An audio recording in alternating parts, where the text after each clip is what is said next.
हमारे चैनल पे जितने भी नए वीडियो अपलोड हैं उनकी इन्फॉर्मेशन सबसे पहले पाने के लिए हमारे यूट्यूब चैनल को सब्सक्राइब करना बिल्कुल भी मत भूलिए। इस बेल के आइकन यानी कि इस घंटी को आइकन को प्रेस करना बिल्कुल भी मत भूलिए।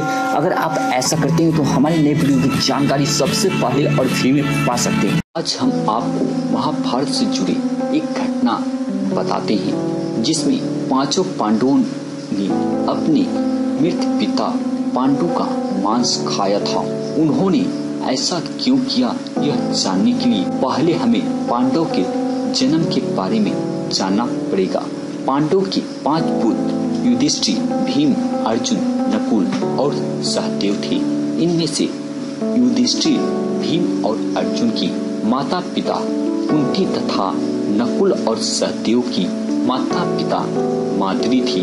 पांडव इन 5 पुत्रों के पिता तो थे, पर इनका जन्म पांडव के वीर तथा संभोग से नहीं हुआ था, क्योंकि पांडव को श्राप था कि जैसे ही वो संभोग करेगा उसकी मृत्यु हो जाएगी। इसलिए पांडव के आग्रह पर वह पुत्र कुंती और माद्री के भगवान का आह्वान करके प्राप्त किए थे। जब पांडव की मृत्यु हुई तो उनके मृत शरीर का मांस 5 भाइयों ने मिल बांट कर खाया था। उन्होंने ऐसा इसलिए किया कि क्योंकि स्वयं पांडव को ऐसी इच्छा थी, क्योंकि उसके पुत्र उनके वीर से पैदा नहीं हुआ था। इसलिए पांडव का ज्ञान कौशल उसके बच्चों में नहीं आ पाया था।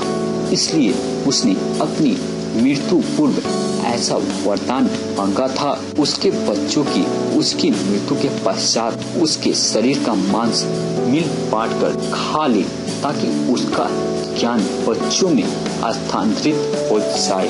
पांडवों द्वारा पिता का मांस खाने के संबंध में 2 सामान्य प्रचलित है। प्रथम सामान्य के अनुसार मांस तो 5 भाइयों ने खाया था, पर सबसे ज्यादा हिस्सा सहदेव ने खाया था, जबकि एक अन्य मान्यता के अनुसार सिर्फ सहदेव ने पिता की इच्छा का पालन करते हुए उनके मस्तिष्क के 3 हिस्से खाए थे।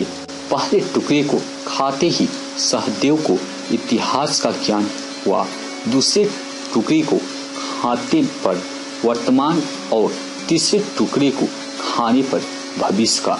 यही कारण था कि सहदेव 5 भाइयों में सबसे अधिक ज्ञानी थे और उसे भविष्य में होने वाली घटनाओं को देखने की शक्ति मिल गई थी।